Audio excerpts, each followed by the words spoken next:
A metal wheel consists of an axle A, ये रहा आपका axle, and 8 spokes and a rim. तो ये आपके, जिसको हम आसान उर्दू में तीलियां कहते हैं, क्या कहते हैं ये, समझ रहे हो, ये तीलियां हैं। पर ये, अरे माचिस वाली तीली नहीं, मतलब वो जो रॉड निकले हुए होते हैं ना, उसको उर्दू में यूजली लोग कहते हैं तीलियां। ज्यादा साइकिल के टायर में नहीं होता जो वो जो पतली पतली जो स्पोक्स होते हैं, पाकिस्तान में तो उसको तीली बोलते हैं ना। सही, हाँ। अबे रिम तो इसको बोलते हैं ना। ये रिम है, ये एक्सल है, और ये स्पोक है।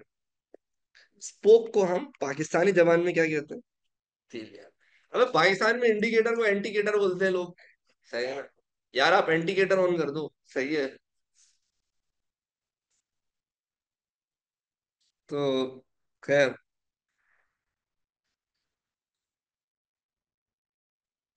the wheel has a radius of 0.85 meters. The wheel is rotating clockwise and angular speed of this. तो ये आपके पास ओमेगा आ गया, ये आपके पास रेडियस आ गया, ठीक है। और आपसे कहा जा रहा है कि यार आप स्पीड निकाल दो, तो मेरे ख्याल से स्पीड निकालने में हमें कुछ भी नहीं करना पड़ेगा। चुप से हम गाना use v equal R omega. Radius is 0.85, omega भी सीधा सीधा 140 दिया हुआ है, ठीक है। बताओ भाई क्या आंसर आ रहा है? 119, but because raw data are in two significant figures, so I'm gonna keep my final answer to two significant figures as well. 119 में गलत नहीं होगा, but it's better कि सेम में ही लिख दो 120। सेंट्रीपिटल एक्सेलरेशन का फॉर्मूला याद है? R omega square, 0.85, omega is 140 square. बताओ क्या आंसर आ रहा है?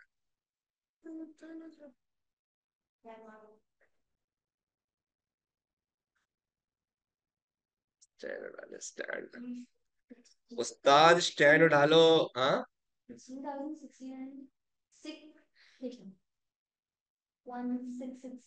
1660।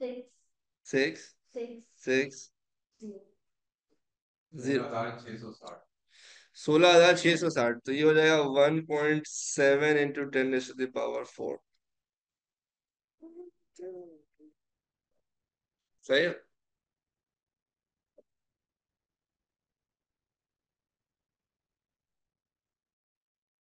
v² ओवर r यूज तो कर सकते हैं, हाँ सेम आंसर आएगा। Sakina, there is a uniform magnetic flux density of 0.18 Tesla into the plane of the page। तो भाई ये मैग्नेटिक फील्ड है, क्योंकि अंदर की तरफ जा रही है, ठीक है ना, इसको मैं कैपिटल बी लिख देता हूँ, ठीक है। पहले तो कह रहा है एक काम करो, लेंस लॉ बता दो क्या है। तो भाई लेंस लॉ क्या है? EMF induced will always be in such a direction that will oppose the cause that produces it. So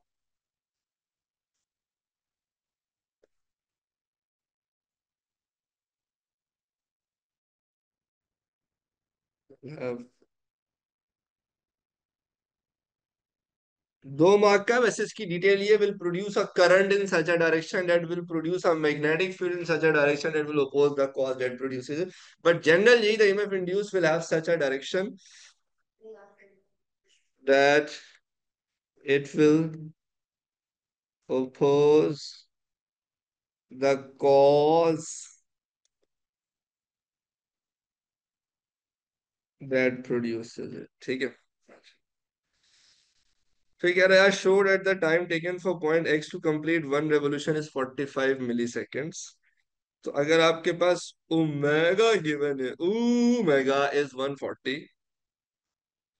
तो अगर ओमेगा इज 140, तो that is 2 pi by capital T. तो 140 is equal to 2 pi by capital T, तो T will be equal to 2 pi by 140। क्या आ रहा है बाबू? कितना? क्या? 45 मिली सेकेंड चाहिए ना, क्या रहा? 0.05। यही है ना? तो ये हो जाएगा 0.045, नहीं आ रहा? 0.045 आना चाहिए। तो ये हो गया ना, 4.5 × 10⁻³ तो मतलब 4.5 मिली सेकेंड। सॉरी,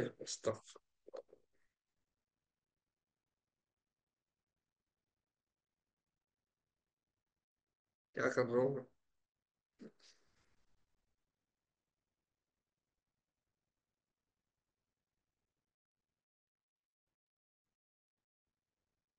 ये दिन आ गया कि मिली सेकंड में कन्वर्ट करने में हम इतना टाइम लगा रहे हैं। खैर, calculate the magnetic flux cut by the spoke AX during one revolution of the wheel. अब देखो, अब वो ये कह रहे हैं कि भाई एक सिंगल स्पोक को ना, किसी भी एक सिंगल को पकड़ लो, और जब वो मूव करेगा ना, तो this is a magnetic field. So like you have a magnetic field which is going in, okay,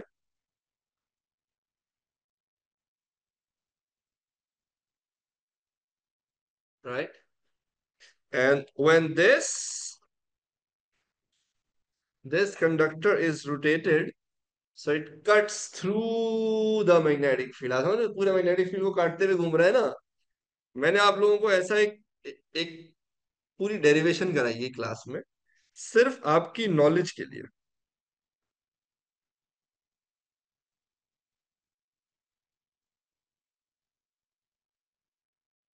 वो मैं आपको दिखा देता हूँ एक बार, ताकि आपका, कि अगर एक कंडक्टर किसी मैग्नेटिक फील्ड में परपेंडिकुलर मूव करता है,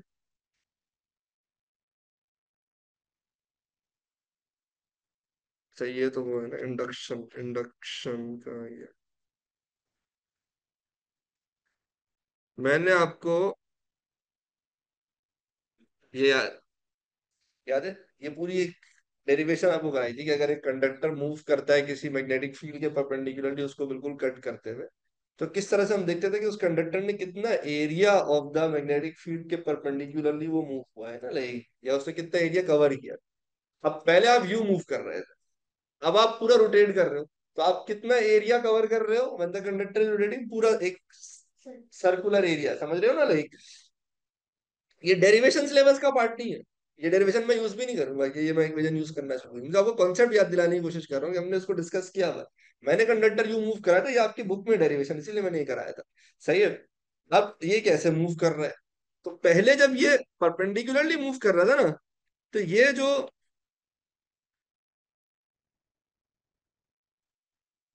एरिया आप यूज कर रहे थे V∆A में, वो आप ये पूरा एरिया यूज कर रहे थे।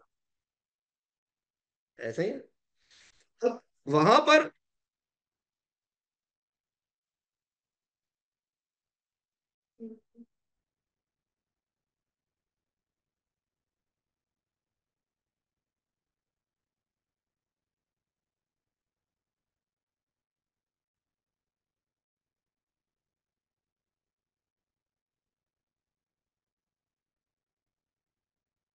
यहां पर जब आपका ये रिम देखना, समझना मेरी बात, जब ये स्पूक इस तरह से मूव करेगा, तो ये जो एरिया कवर कर रहा होगा, ये असल में ये पूरा एरिया होगा। समझ रहे हो आप लोग मेरी बात? जब भाई जब ये मूव करेगा, तो ये पूरा एरिया कवर कर लेगा ना, पूरा जो सर्किल है आपका। अगर वो आपसे कहता है कि आप एक बात बताओ कि भाई कितना मैग्नेटिक फ्लक्स कट हुआ,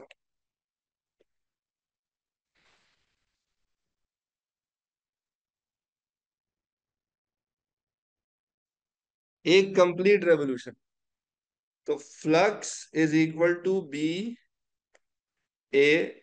अगर कितना कट हुआ ये निकालना है, तो डेल्टा ए मतलब वही area of the circle use करेंगे आप।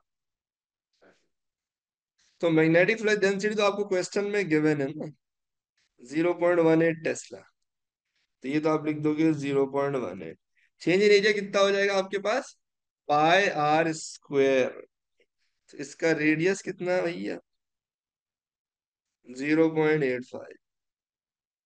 ये कौन सा रेडियस है? ये सर्किल का रेडियस है ना, because this is the area that you are cutting when you complete one rotation. That 0.85 πr²।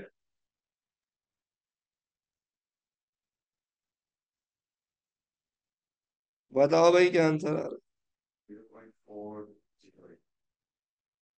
0.4085। तो इसको आप कर लो 0.41। सब आपने ऐसा यूनिट में ही लिया है ना, मीटर्स भी और एरिया भी, वो भी टेस्ला में ही लिया। तो इसकी यूनिट हो जाएगी वेबर। इसको डेल्टा फाइव कर तो ज्यादा बेहतर है। बोलो नो। सारे मेरे साथ हैं।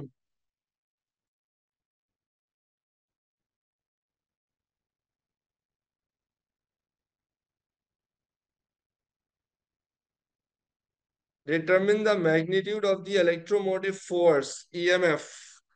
अब ईएमएफ क्या था? The EMF induced in a coil is directly proportional to the rate of change of magnetic flux linkage. अब ये सिंगल ही है, तो बस change in magnetic flux per unit time निकाल दो।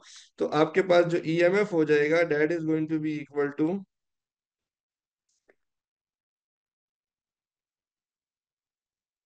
Delta phi upon delta T. तो delta five कितना आ रहा है भाई? 0.41। और एक पूरे चक्कर में आपने इतना एरिया कवर किया था और इतना चेंज इन फ्लक्स आया था ना, तो एक पूरा टाइम पीरियड कितना है आपके पास? वो आप निकाल चुके हो ना, 45 मिली सेकेंड्स। 45 × 10⁻³ क्या आंसर आ रहा है भाई? 9.11111111। तो इसको आप कर लो 9.1। सही है। Use Lenz's law to explain whether the potential is, oh this is a good question, very good question। कहता है use Lenz's law to explain whether the potential is high at A or and X of the spool। So it says use Lenz's law to explain whether the potential is high at at end A or end X of the spoke। अब देखिए बात सारी है कि this is magnetic field. ये आप देख सकते हैं ना, क्रॉस मैग्नेटिक फील्ड क्वेश्चन में गिवन है कि भाई the magnetic field is into the paper. सही है। अच्छा, दिस इज योर रॉड जिसको आप मूव करा रहे हो इस तरह से क्लॉकवाइज, ठीक है। तो जो इंड्यूस करंट होगा that would want to rotate it anti clockwise, ठीक है ना। यानी जो इंड्यूस करंट है उसकी जो मूवमेंट होगी वो कहां पर होगी? लाइक उसकी वजह से जो फोर्स प्रोड्यूस होगा वो ऊपर की तरफ होगी, ऐसा ही है।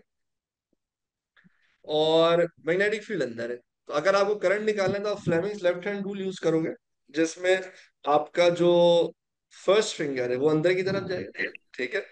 और फोर्स यानी थंब ऊपर की तरफ है, तो automatically middle finger to the right होगा। आप स्क्रीन को अपने सामने अज्यूम करना है, ठीक है ना। तो middle finger to the right है, मतलब करंट यहाँ पर होगा, ठीक है। तो करंट की डायरेक्शन तो हमने आई थिंक पिछली क्लास में भी कर लिया था। इसमें जरा माइक बंद कर देता हूँ लोगों का, ठीक है। सर वो करंट की समझ डायरेक्शन पिछली क्लास में भी मार्क कर लिया था। यहां तक सारे क्लियर है कि करंट ए से एक्स है, ऐसा ही है। सारे मेरे साथ हैं।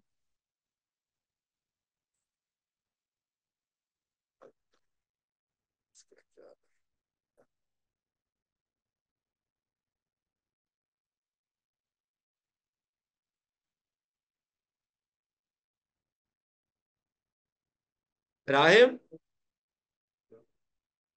नहीं ना, देखो तो मेरी बात समझो। राहिम, बंद हो गया। राहिम, आपका कॉइल यू रोटेट कर रहा है, आपका जो व्हील है वो यू रोटेट कर रहा है, जिसकी वजह से your conductor is cutting the magnetic field, जिसमें उसमें ईएमएफ इंड्यूस हो रहा है। Induced EMF according to Lenz law should be in such a direction that it should oppose the cause that produced it, okay। So the cause is कि clockwise rotate कर रहा है, इसका मतलब you want it to rotate anti clockwise, यानी जो induce current force produce करेगा due to Lenz law वो ऊपर की तरफ होगी। पहले ये बताओ, ये बात समझ में आती है Rahim?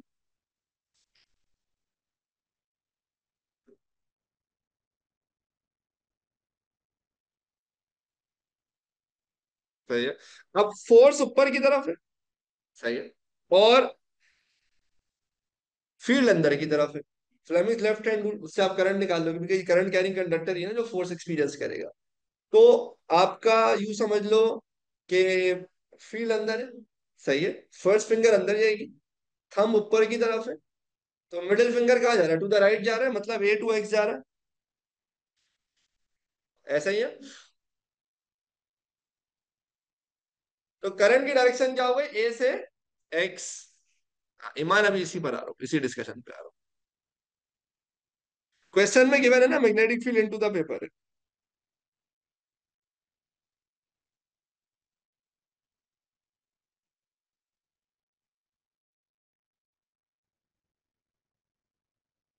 Into the plane of the page.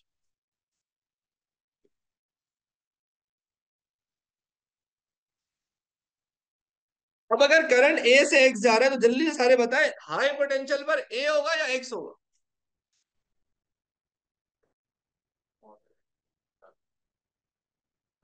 जल्दी बताओ। ठीक है। अच्छा, अब कॉमन आंसर तो यही है, क्योंकि भाई हमने बचपन से ही पढ़ा है, करंट कहाँ जाता है? पॉजिटिव से नेगेटिव। करंट पॉजिटिव से नेगेटिव जाता है, लेकिन यहाँ पर हाई पोटेंशियल पर एक्स है। यहाँ पर हाई पोटेंशियल पर एक्स है। Now this is a very important concept to understand. ठीक है, मैं वो समझाता हूँ क्यों। सर ये सब एक मार्क। अभी छोड़ दे कितने मार्क का, अभी कॉन्सेप्ट समझो। कॉन्सेप्ट ये देखिए, आप इस चीज को समझे। मैं आपको आसान करके समझाता हूँ। देखिए, जब हम कहते हैं ना कि करंट एग्जिस्ट करता है,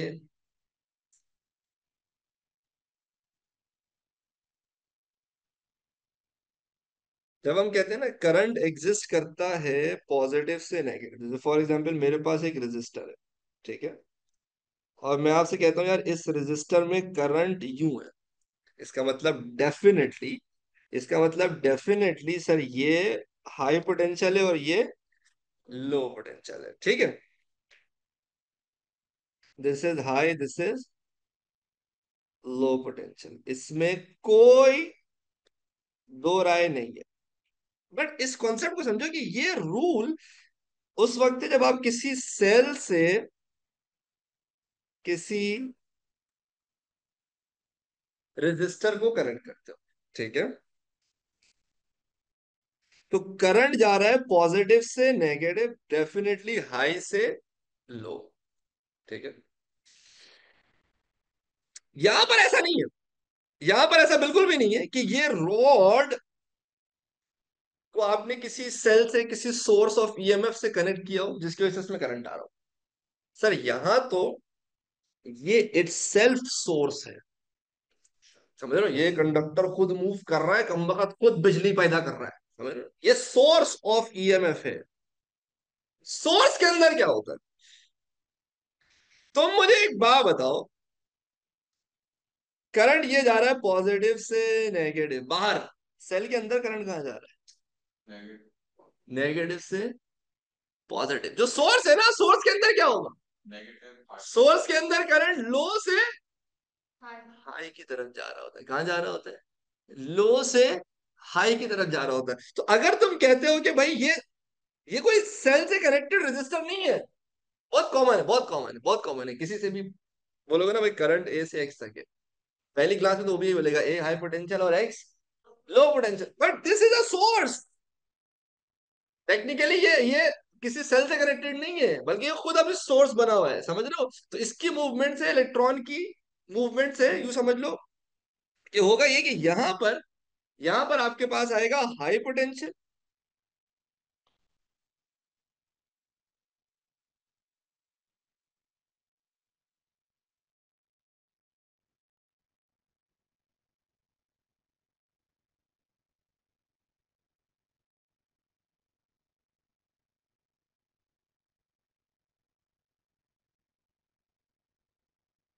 और ये क्या होगा?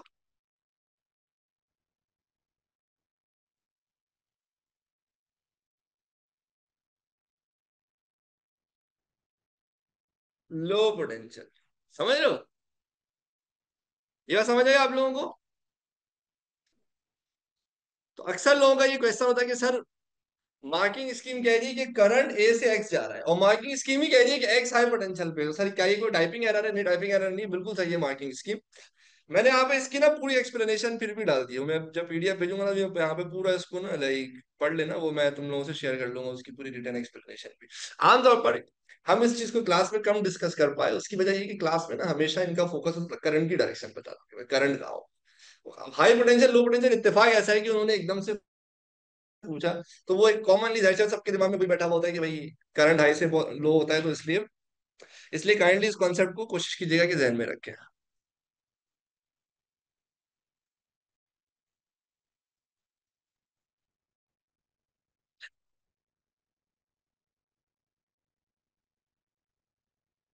जी एहसन बोले बेटा, मैंने आपका माइक ऑन कर दिया। You can now turn on your mic.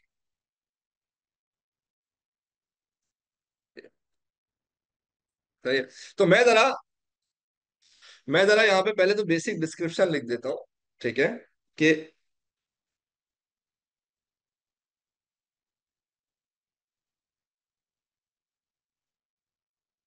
The force on the, ये क्या स्पूकी है ना, ठीक है,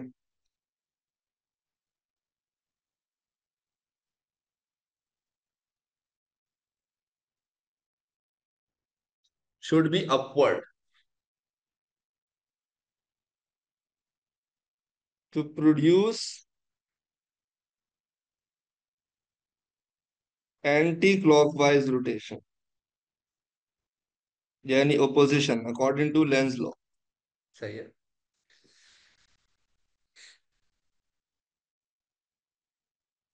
current will be from A to X, hence x is at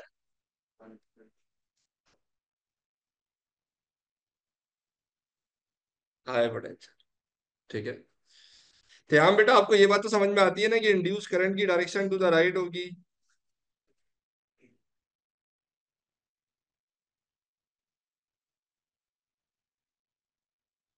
और बस ये बात ध्यान में रखना, क्योंकि ये ईएमएफ प्रोड्यूस हो रहा है ना, ये सोर्स है टेक्निकली। तो सोर्स के अंदर you always current always exist from low to high potential. ठीक है भाई, आगे बढ़े। Can everyone please confirm in chat if you're all clear quickly.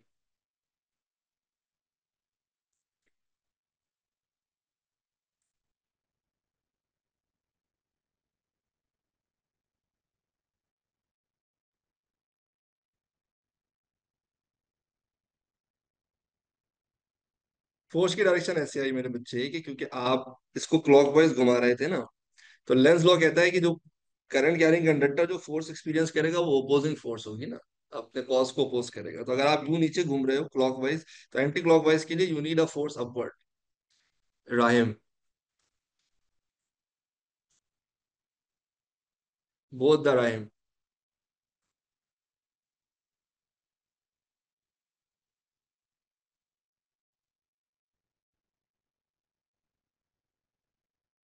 So can you repeat this first part, the one you just explained?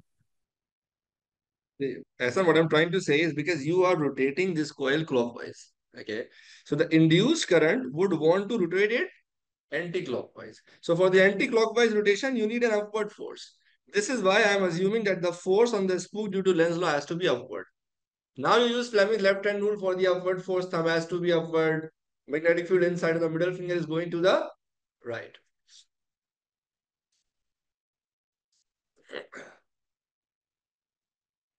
Abdullah sir, अगर तुम right hand use करना चाह रहे हो तो उसके लिए फिर ये होता है कि आपका कंडक्टर किस दिशा में मूव कर रहा है वो कहलाती है आपकी वेलोसिटी। ठीक है, वो भी हम कर सकते हैं, सेम ही आंसर आएगा। अब फिर लेते हैं वो वेलोसिटी जिस पे कंडक्टर मूव कर रहा है, ठीक है ना, अगर आप राइट हैंड यूज करोगे। ठीक है, तो थंब जाएगा वेलोसिटी की डायरेक्शन में, मैग्नेटिक फील्ड जाएगा अंदर की तरफ, तो इंड्यूस करंट की डायरेक्शन आपको डायरेक्ट मिल जाएगी राइट हैंड रूल से, which is again to the right. Abul Hasan, right hand में फिर थंब वही रखते हैं जहां पर कंडक्टर मूव कर रहा है। राइट हैंड में फिर वहां नहीं रखते जहां आप ओपोजिंग डायरेक्शन में एक्सपेक्ट करते हो।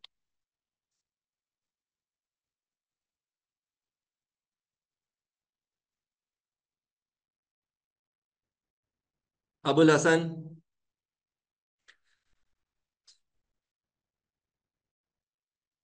आप लोगों को मेरी ये वाली बात समझ में आ रही है सबको, राइट और लेफ्ट हैंड रूल वाली?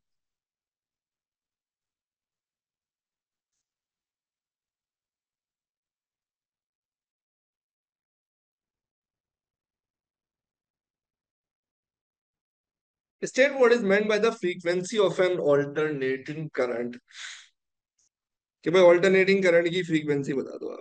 सही है। तो डैट इज फ्रीक्वेंसी का, तो कितने साइकिल्स आप पर यूनिट टाइम कंप्लीट कर रहे हैं, तो आप लिख दोगे एक साइकिल क्या होता है, पॉजिटिव से नेगेटिव और फिर नेगेटिव से पॉजिटिव। तो एक ही मार्क है, तो बस ये लिख दो, नंबर ऑफ साइकिल्स पर सेकेंड या पर unit time. In an alternating current I, the resistor of resistance 680 ohms varies with time। ठीक है, ये करंट की इक्वेशन है, I equal I naught sine omega t. तो ये हो जाएगा I equal I naught sine omega T.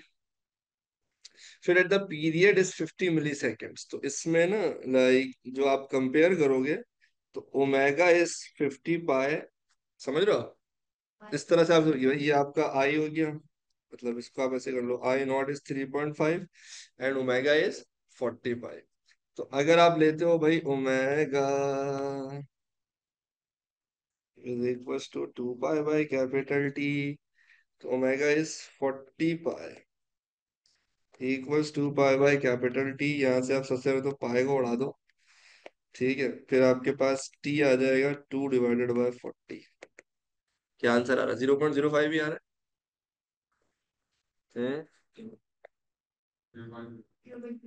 कहीं आ रहा होगा ना? तो ये हो जाएगा वही 50 × 10⁻³ मतलब 50 मिली सेकेंड्स। ठीक है। कह रहा यार इस ग्राफ का करंट, इस करंट का आप ग्राफ बना दो। ठीक है ना, तो पीक वैल्यू है 3.5, तो ये हो गया थ्री, दिस इज 3.5, तो ये हो जाएगा -3, तो दिस इज -3.5। ठीक है, पहले आपने पीक वैल्यू मार्क कर ली,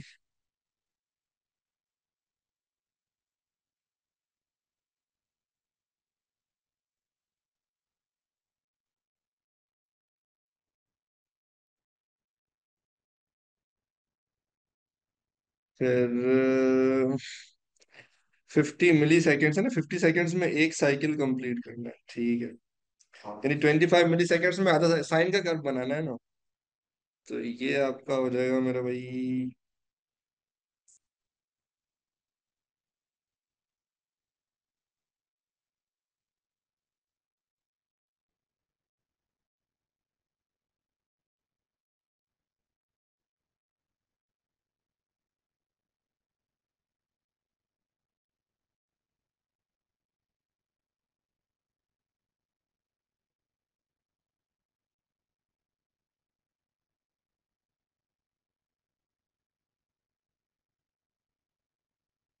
मेरे ख्याल से हमने बहुत किया है क्लास में, ग्राफ को देख के कर्व बना। ठीक, सारे याद है मेरे साथ?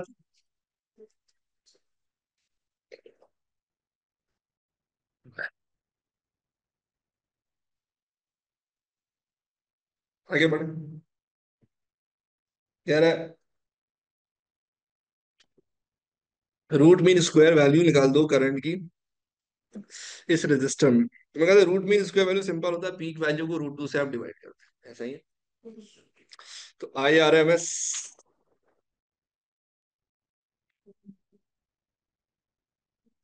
इज 3.5, यानी पूरा लिख देता हूँ आपकी आसानी के लिए, आई नॉट डिवाइडेड बाय √2। क्या आ रहा है भाई? 2.47, जिसको आप राउंड ऑफ करके 2.5 लिख सकते हैं, क्योंकि रॉ डाटा आपके पास ऑलमोस्ट दो सिग्निफिकेंट फिगर्स में ही है। कह रहा है use data from B including your answer in B का part number 3 to show by calculation that the mean power in 680 ohm resistor is half the peak power। अच्छा, वैसे हमने क्लास में इसकी पूरी डेरिवेशन पढ़ी, कि जो एवरेज पावर होती है वो पीक पावर का बिल्कुल आधा हो।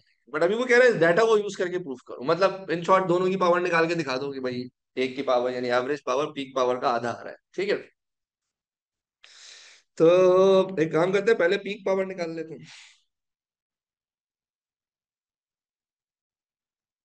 करंट है ना और रेजिस्टेंस है तो आई स्क्वायर आर यूज कर लेते हैं, ठीक है ना। पीक पावर निकालने के लिए हम करंट भी क्या यूज करेंगे, पीक यूज करेंगे, ऐसा ही है ना। तो पीक करंट कितना है, 3.5 आई नॉट, और रेजिस्टेंस कितनी है, 680, सही है। क्या आंसर आ रहा है भाई, 8330, सही है। अच्छा अब अगर मुझे निकालना है एवरेज पावर, तो वो भी आई स्क्वायर आर ही करेंगे, बट अब की बार आरएमएस यूज करेंगे, एवरेज के लिए हम आरएमएस यूज करते हैं। आरएमएस कितना है, 2.47। रेजिस्टेंस तो वही है 680, अब बताओ क्या आ रहा है,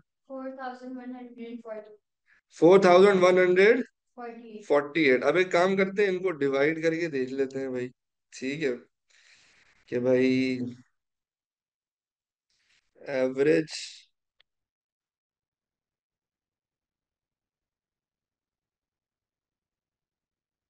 पी नॉट कर देता हूँ पीक पावर, ठीक है।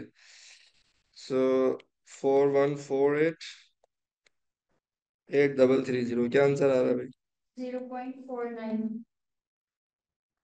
0.49। तो आप कह सकते हो ना कि भाई जो आपकी एवरेज पावर है वो 0.5 टाइम्स द पीक पावर। बोलो नो, सारे मेरे साथ हैं।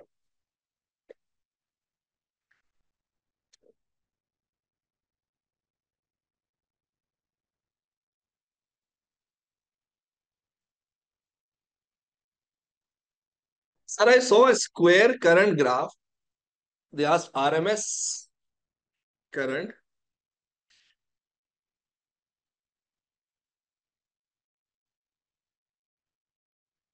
It was the same as, नहीं पावर होगी हो सकता है, शेप सेम हो सकता है स्क्वायर का, और शेप सेम होता है, वैल्यू सेम नहीं हो सकती है हमें।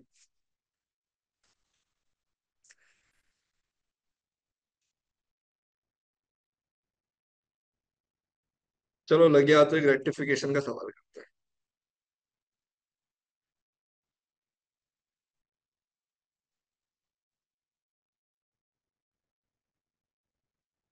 A circuit contains a power supply that provides a sinusoidal alternating input voltage V in. There is an output voltage, ये V in है, ये आपके पास आउटपुट है, across a load resistor RS1 figure 7.1, ठीक है भाई। ये आपके पास फुल ब्रिज रेक्टिफायर है, मतलब वो जो फुल वेव रेक्टिफायर है, ठीक है। क्योंकि देखो ना, जब करंट फॉर एग्जांपल यहाँ से पॉजिटिव है, चेक कर लेते हैं, यहाँ से नेगेटिव है, तो करंट यूं आएगा, यूं आएगा, यूं आएगा, यूं चला जाएगा, ठीक है। करंट है डाउनवर्ड, सही है।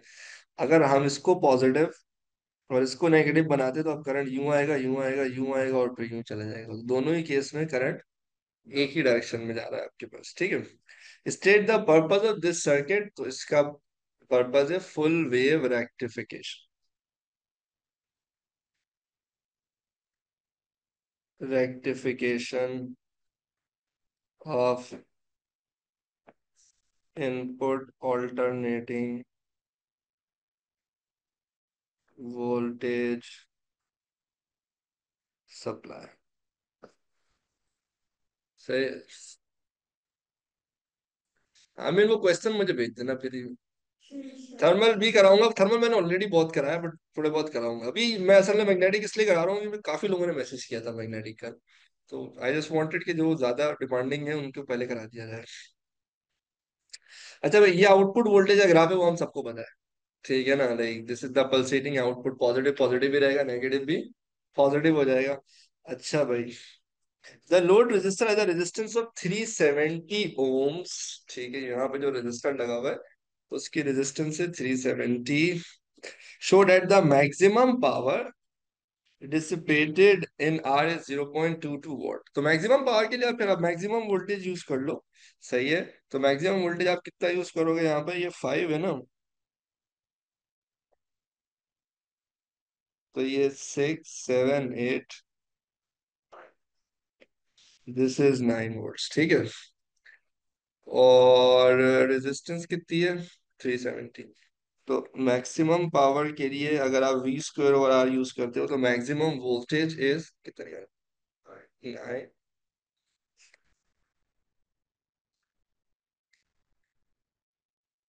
क्या आंसर आ रहा भैया? यही आ रहा 0.2।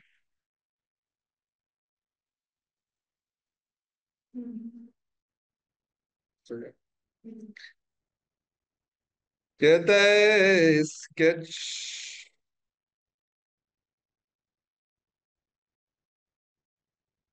sketch the variation with T of the power P dissipated in the R। Power का आप ग्राफ बना दो, ठीक है। देखो जब पावर मैक्सिमम होगी ना, जब जब वोल्टेज मैक्सिमम होगा तब पावर भी मैक्सिमम होगी, ठीक है। और जब वोल्टेज जीरो होगा तब पावर भी क्या होगी भाई? जीरो ही होगी, ठीक है। तो 0.2, 0.04, 0.06, 0.08 पे वोल्टेज जीरो है, तो सबसे पहले इस पॉइंट पर आपकी पावर भी क्या होगी?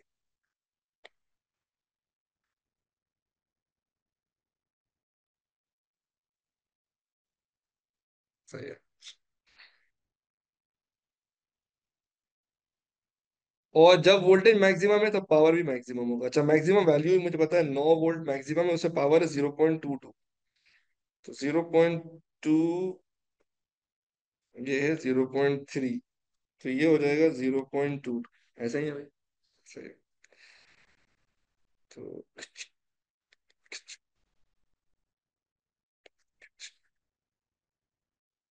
एंड देन खिंचेगी, सही है।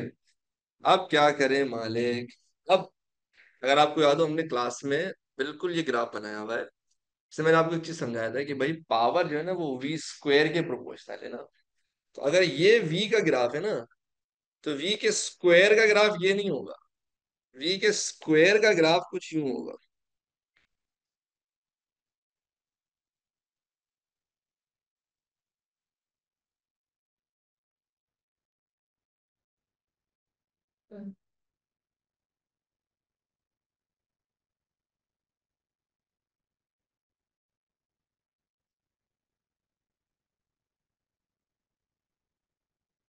अभी तो हम एवरेज वैल्यू हाफ ले लेते थे ना। सही है। सबको याद आ रहा है ये ग्राफ?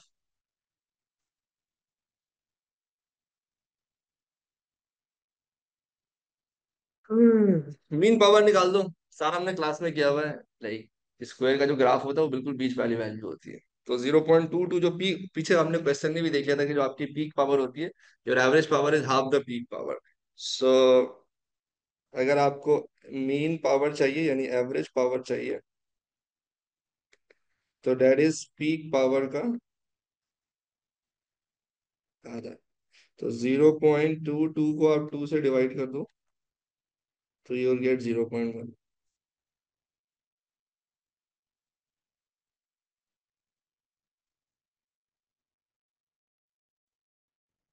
फिर कहता है कि यार,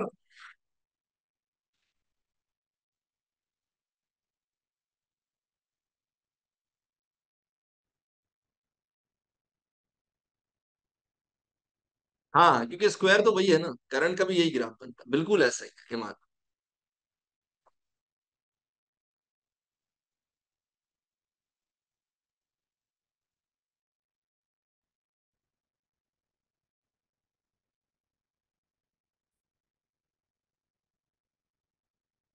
अच्छा भाई, दुआ और सना खोजा। देखो एक काम कर, अगर तुम्हें इस पर कोई भी, तुम्हें ये तो समझ में आ रहा है ना कि मीन और मैक्सिमम वैल्यू तो समझ में आ रही है ना कि भाई जब वोल्टेज ही जीरो है, थोड़ा सा छोटा करके देख, जब वोल्टेज ही जीरो है तब पावर भी जीरो है।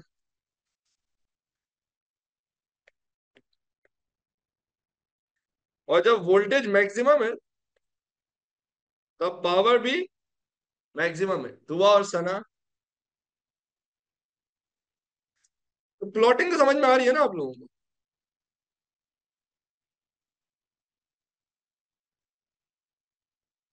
ठीक है, अच्छा। अब पावर का मतलब हो गया V square over R. Resistance तो कांस्टेंट ही है ना, वोल्टेज चेंज हो रहा है। ठीक है, पावर जो है ना वो वी स्क्वेयर के प्रोपोर्शनल है।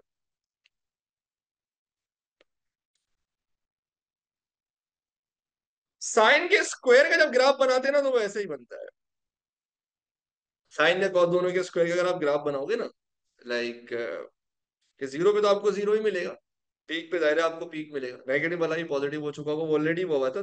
पर वो शेप ऐसा होगा। अब अगर इस शेप पे आपको यकीन नहीं आ रहा तो फिर आपको एक काम ये करना पड़ेगा, ये हमने वैसे क्लास में भी किया था, बट आप ये काम कर लेना कि आप घर पे ना randomly different values of voltage के स्क्वायर्स निकालना। ठीक है, और फिर उसको प्लॉट कर लेना विद रिस्पेक्ट टू टाइम, फिर उनको कनेक्ट कर लेना, तुम्हें समझ आ जाएगा ये शेप क्यों बन रहा है। दुआ एंड सना, समझ आ रहा है आप लोगों को मेरी बात? हाँ हाँ, बिल्कुल बिल्कुल बिल्कुल, ऐसा ही है।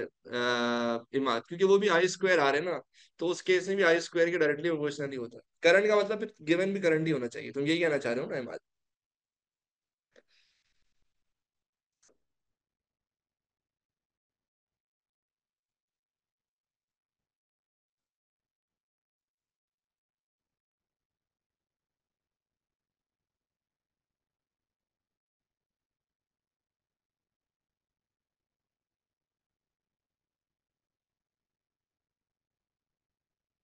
लास्ट पॉइंट पे आते हैं। The circuit of figure 7.1 is disconnected and R is connected directly across the power supply. सही है। अच्छा, अगर आप फॉर एग्जांपल इसको डायरेक्टली कनेक्ट कर देते हो, सही है, तो इनपुट डायरेक्ट आपका ये हो जाएगा। ठीक है। अच्छा, explain without any calculation how the mean power dissipate, नहीं एवरेज पावर तो कोई फर्क नहीं पड़ेगा ना, एवरेज पावर पे तो कोई फर्क नहीं पड़ेगा, ये मैं तुम लोगों को समझा, ड्रॉ करके समझा देता हूँ।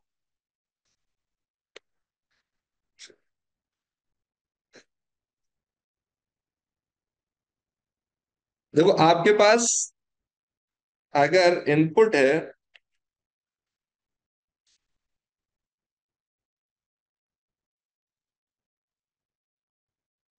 इस तरह,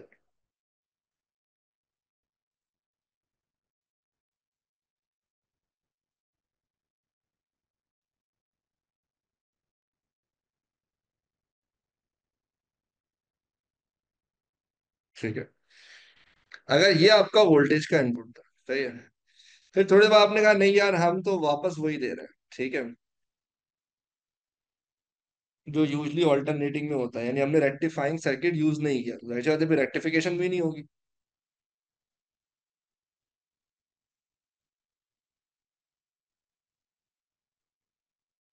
ठीक है,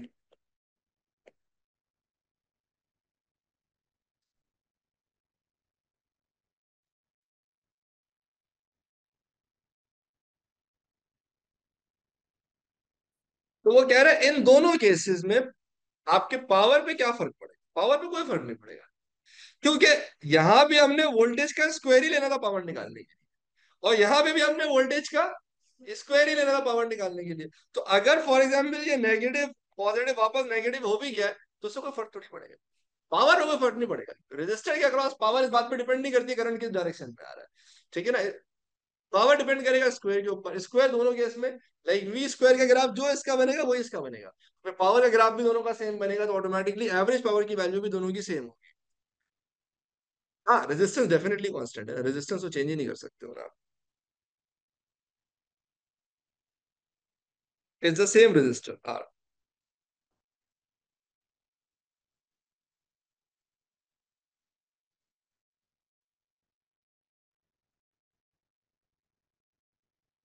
ठीक है, वी स्क्वायर टाइम और power time graph is still the same, so no change in, या so both will have the same average power dissipation.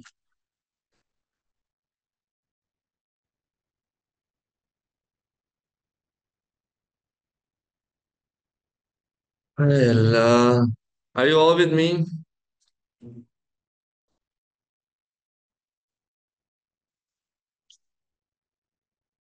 ठीक है, मैं देख लूंगा बेटा।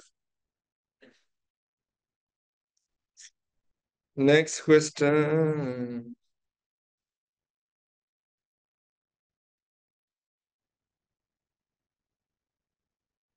State Faraday's law of electromagnetic induction. So the EMF induced in a coil is directly proportional to the rate of change of magnetic flux linkage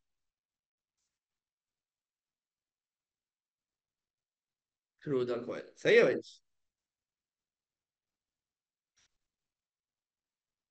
Coil at rest in uniform magnetic field that is parallel to axis of the coil. ठीक है भाई, coil है जो कि rest पर है, और एक मैग्नेटिक फील्ड है जो बिल्कुल उसके पैरेलल जा रही है, यूनिफॉर्म मैग्नेटिक फील्ड है। ठीक है भाई। The coil is connected to centre zero voltmeter. सही है। The magnetic field density of the uniform magnetic field varies. अच्छा, अब अक्सर लोग से परेशान होते हैं कि सर यूनिफॉर्म फील्ड भी और वेरी भी कर रही है, इसका क्या मतलब है? असल में जब वो आपसे कहते हैं फील्ड यूनिफॉर्म है, इसका मतलब वो ये कहना चाह रहे हैं कि इसके अंदर यूनिफॉर्म है। जैसे फॉर एग्जाम्पल, अगर अभी मैग्नेटिक फील्ड है लेट से 2 टेस्ला, तो थ्रू आउट 2 टेस्ला। अब फिर अगर फॉर एग्जाम्पल ये मैग्नेटिक फील्ड 2 से 3 टेस्ला हो गई, तो अब थ्रू आउट 3 टेस्ला है, तो विद इन द कॉइल ये यूनिफॉर्म है। सही ना? यूनिफॉर्म का मतलब ये नहीं कि वो चेंज नहीं हो रही है, like it changes, but when it changes uniformly through out the coil. Okay. तो ये आपकी मैग्नेटिक फील्ड भाई इस तरह से बढ़ रही है और कम हो रही है। So the coil consists of 340 turns, each of cross-sectional area this maximum magnetic flux through one turn. तो बेसिक फ्लक्स चाहिए आपको, तो फ्लक्स इज सिंपली बी ए, जिसको हम यूजली फाइ से रिप्रेजेंट करते हैं। Okay. And because you need maximum, तो मैक्सिमम के लिए फिर आप मैक्सिमम वैल्यू यूज करेंगे। तो यहाँ पर अगर मैं मैक्सिमम वैल्यू निकालना चाहूँ, तो दिस इज 4, दिस इज 6। तो एक बॉक्स में 0.4 का है, तो this is going to be 7 ऐसे ही है?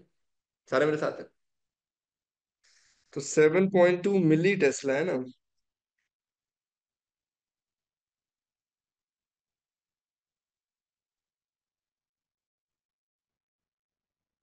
7.2 × 10⁻³ क्रॉस सेक्शनल एरिया आपको गिवन है एज 3.2 exponent -4।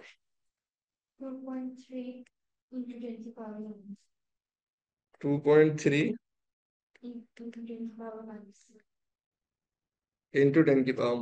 ठीक है, सिंपल है भाई। नंबर ऑफ टर्न से मल्टीप्लाई करने की जरूरत नहीं है। ये सब फ्लक्स पूछा, वो भी सिंगल कॉइल का ही पूछा। ठीक है, सिंगल टर्न का।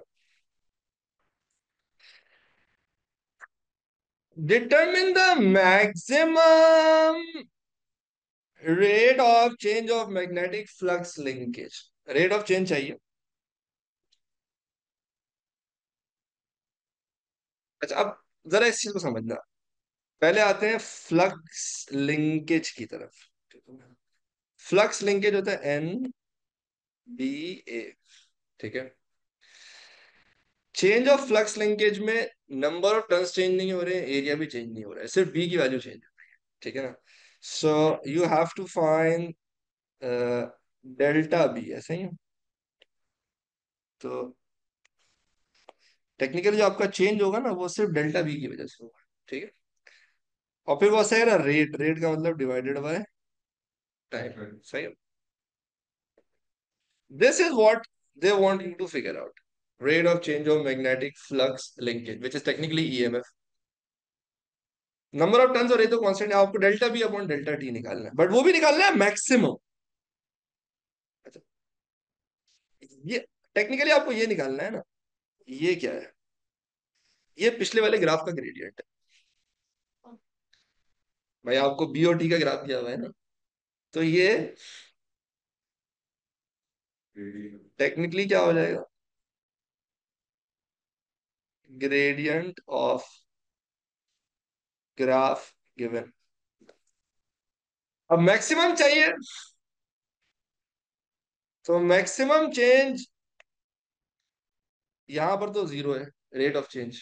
यहां पर मैक्सिमम आएगा, तो उसके लिए आप क्या करोगे, वो निकाल लो। लाइक टेंजेंट शेंजेंट बना, वैसे इतना सीधा साधा ही है, फिर भी will show an attempt of making a tangent at this point, because बिल्कुल सेंटर पे you should expect the maximum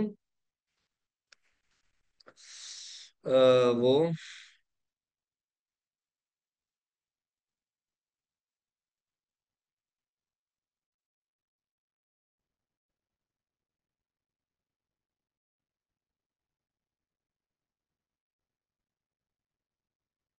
paid version लिया है ना, तो मैक्सिमम टूल तो यूज करो उसके।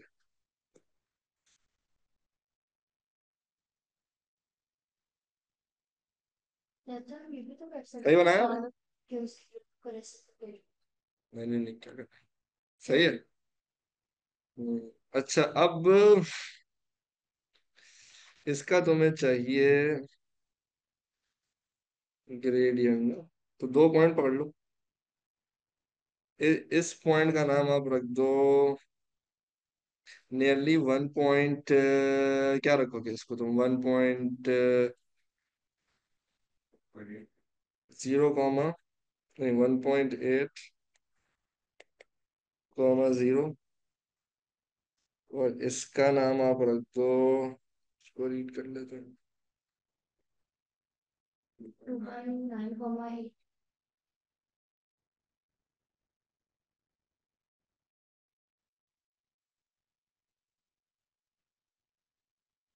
2.9 ही है बस, सही है। तो इसको हम ले लेते हैं,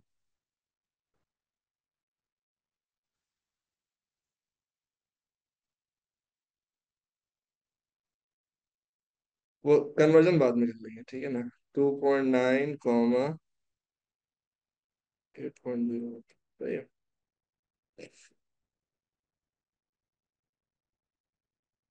तो अगर मैं इसका ग्रेडियंट निकालना चाहूँ, तो this is going to be y2 - y1/x2 - x1,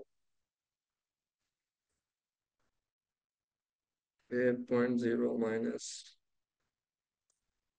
0, इधर आ जाएगा 2.9 - 1.8। ठीक है, इसको मैं कर दे आता हूँ। ठीक है।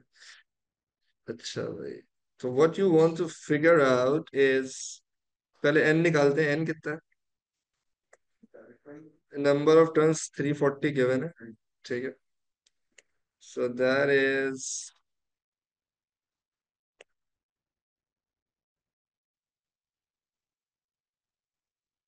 going to be equal to 340 into gradient is 8.0 minus 0.0 divided by 2.9 minus 1.8। अच्छा, ऊपर भी मिली है और नीचे भी मिली है, सही है। तो मेरे ख्याल से चाहो तो अब दिखा दो, बट कोई फर्क नहीं पड़ेगा, बिकॉज उन्होंने वैसे भी कैंसिल आउट हो जाना है, ठीक है। और फिर एरिया आपके पास आ जाता है 3.2 एक्सपोनेंट -4। 0.79,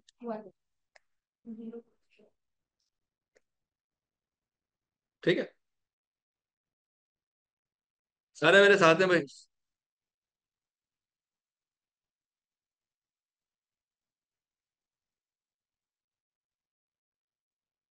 नहीं, विदाउट ग्रेडियंट तो नहीं मिलेगा मार्क्स। देखो, ग्रेडियंट थोड़ा सा ऊपर नीचे कर दो वो एक अलग बात है, बट विदाउट ग्रेडियंट मार्क्स नहीं मिलेगा। बिकॉज जब निकालना ही मैक्सिमम रेट है और कर्व शेप ग्राफ है, तो उसमें आपको ग्रेडियंट ही निकालते हुए दिखाना पड़ेगा।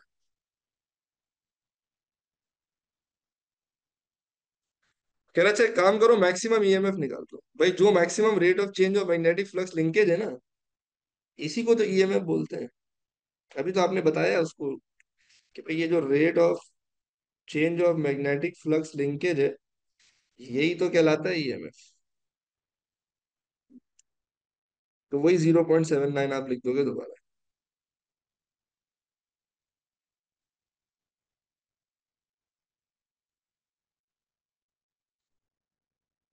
कह रहे यार, यहाँ तक सारे क्लियर है मेरे साथ?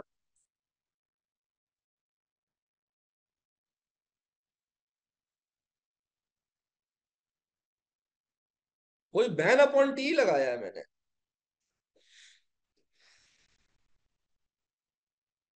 बैन या एन बी अपॉन टी लगाया, लेकिन चेंज सिर्फ बी हो रहा है ना। तो रेट ऑफ चेंज निकालने के लिए फिर delta B upon delta T निकालूंगा ना। राहिम।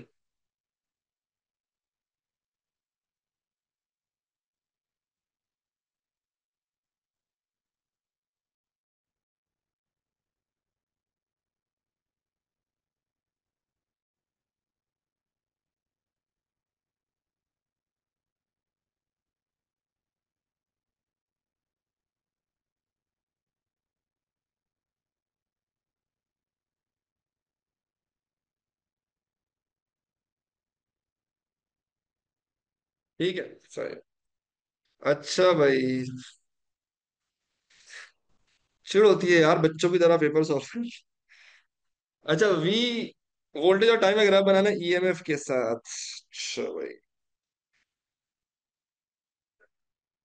तो देखो इस पॉइंट पे ग्रेडियंट क्या है? जीरो।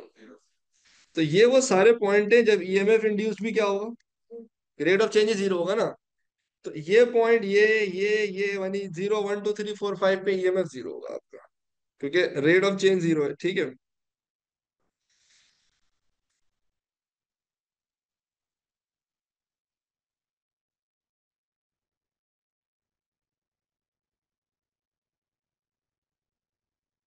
पूरे 6 सेकंड तक बने।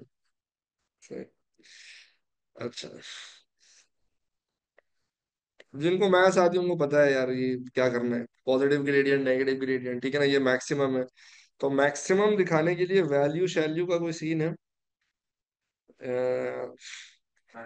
इलेक्ट्रोमोटिव फोर्स वी नॉट है ना, तो ये वी नॉट ही है, तो ये पूरा ही दिखा दो आप। सही है, बीच में। अब वो टोटल आपके ऊपर है, कोई फर्क नहीं पड़ता है कि आप किसको पॉजिटिव किसको नेगेटिव ले रहे हो। ठीक है, एक मिनट।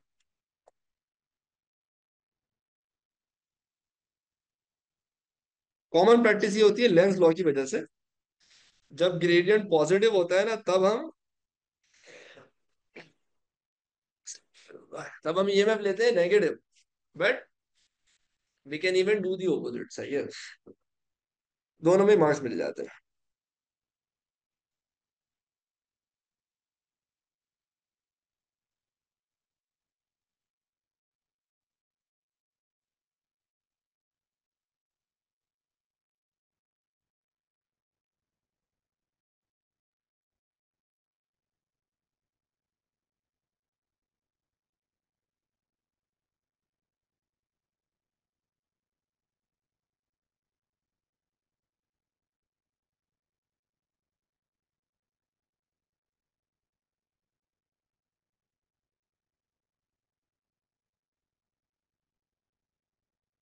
ठीक है भैया।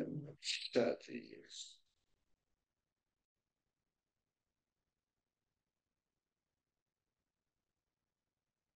कह रहा है variation of v with time can be described by this, where a and b are constant, determine the value of a and b।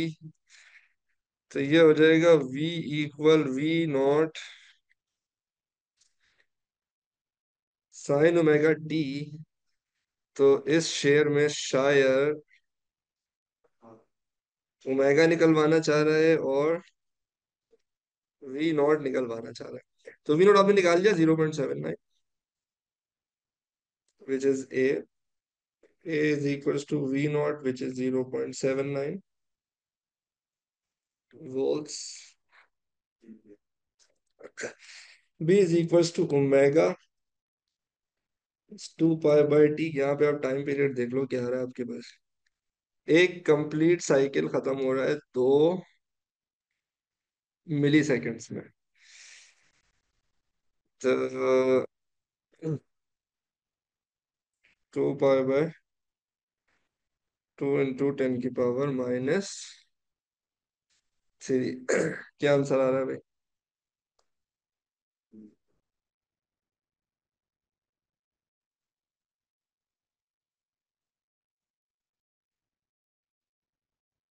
हाँ, नहीं, पूरे पाई से ही मल्टीप्लाई करके बताओ। 3 1 4 4 3100।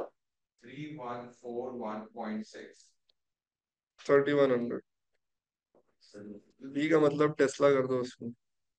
नहीं सॉरी, बी का मतलब टेस्ला नहीं, मैग्नेटिक फील्ड डेंसिटी नहीं है। बी का मतलब ओमेगा है ना। ओमेगा का मतलब रेडियंस पर सेकेंड्स। बोलो ना।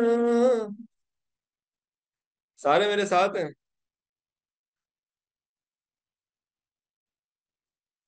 बताओ भाई, मैग्नेटिक फील्ड की इतनी क्लासें काफी हैं, अगली क्लास में नया टॉपिक कराऊं? जल्दी कमेंट करो। या तुम लोग कह रहे हो नहीं सर, एक सवाल एक क्लास और हो जाए मैग्नेटिक फील्ड की। ये पीडीएफ में भेज दो। एक और हो जाए, एक और हो जाए, वंस मोर ऑल वोल्टेज, एक और। देखा, मैंने तभी तो बोला मैं मैग्नेटिक फील्ड करा रहा हूँ। मुझे इतने बच्चों ने मैसेज किया है कि सर, लाइक हालांकि हमने बहुत डिटेल में पढ़ा है बट स्टिल बहुत मनहूस टॉपिक है। ठीक है, सेमीकंडक्टर सिलेबस में नहीं है, सही है। चलो फिर एक काम करते हैं, कल एक और क्लास इंशाल्लाह इसकी करते हैं, और क्वेश्चंस करते हैं, और फिर मूव करेंगे मेडिकल फिजिक्स से। आप लोगों का पेपर 16 को है ना? उससे पहले पहले तक रखते रहेंगे। मैंने एक प्लान टेंटेटिव बना लिया था कि मेरे पास कितनी क्लासेस हैं। अगर फॉर एग्जाम्पल मैं हफ्ते में 3 से 4 क्लासेस पे जाता हूँ ना, तो हाँ, नहीं मैंने जो अपना प्लान बनाया है ना, वो अप्रैल एंड तक का बनाया है। उसके बाद मुझे पता है कि यार, बट वही वाली बात है कि जब टाइम होगा तो हम ज्यादा कर लेंगे, जब कोई अगले दिन कोई दूसरा पेपर सर पे खड़ा हुआ होगा। अगर कर भी ले तो फिर उसकी रिकॉर्डिंग बाद में देख लेना, क्योंकि कभी कभी होता है, अब केमिस्ट्री आधे लोगों का है, आधे लोगों का है ही नहीं। तो जिनका नहीं है वो ले लें, जिनका है वो पेपर के बाद देख लें, सही है। चलो भाई, ख्याल रखो अपना, अल्लाह हाफिज।